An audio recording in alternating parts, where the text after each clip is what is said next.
ఎన్టీఆర్ జిల్లాలో రవాణా శాఖ దందా అధికారి వర్మ ఆగడాలు అక్రమ వసూళ్లు.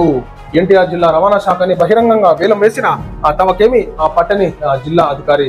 ఇలా పాపం తలా పిడికడం అన్నట్టు ఇన్స్పెక్టర్ వర్మ దారి దోపిడీలో జిల్లా అధికారుల వాటాలు ఎంత? ఆ వర్మ ఆగడాలు సంచలన వార్త బహిర్గతం చేసినప్పటికీ చర్యలు తీసుకోలేకపోతున్న డిటిసి. కొండపల్లి కేంద్రంగా వర్మ చేసిన ఆగడాలకి అద్దులు లేకపోయే అయినా తెర వెనుక బెంకులు తెర ముందు మాత్రం జంకుడు అన్నట్లుగా జిల్లా అధికారుల తీరు.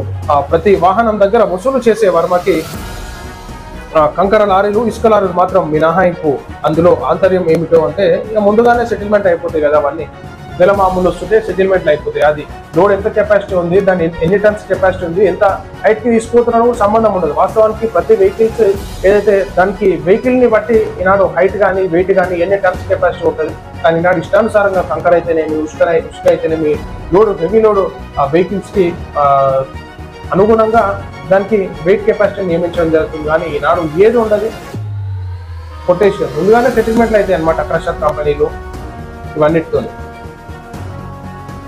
ఖచ్చితంగా ఇలాంటి అవినీతి అధికారుల మీద చర్యలు తీసుకోవాల్సిందిగా కోరుతాను. ఎందుకంటే ఈనాడు అక్రమ వసూలకు పాల్పడితే ఈనాడు పేదలు చాలా ఇబ్బంది పడేటటువంటి పరిస్థితి ఏర్పడుతుంది. ఎన్నో విధాలుగా ప్రజెంటేషన్ ఇవ్వడం జరిగింది.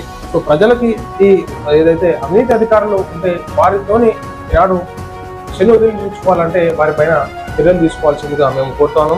నాకు ఉన్నదే 4 నెలలు, నన్నేమీ చేయలేరు అంటున్నాడు వర్మ.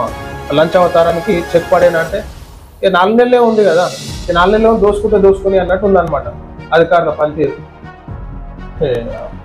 ఇంత ఇబ్బంది పడుతుంటారా, కాయ కష్టం చేసుకుంటా లారీ డ్రైవర్లు వాళ్ళు ఎంత ఇబ్బంది పడుకుంటా పైసలు సంపాదిస్తారు, సంసారం వెళ్ళదేనికి. ఒకరోజు లారీ నడిపిస్తే అర్థమవుతుంది. సో ఖచ్చితంగా ఉన్నతాధికారులు చర్యలు తీసుకోవాలి. ఈ విధమైనటువంటి అవినీతికి పాల్పడినటువంటి అధికారుల మీద చర్యలు తీసుకొని సస్పెండ్ చేయాల్సిందిగా కోరుతాను.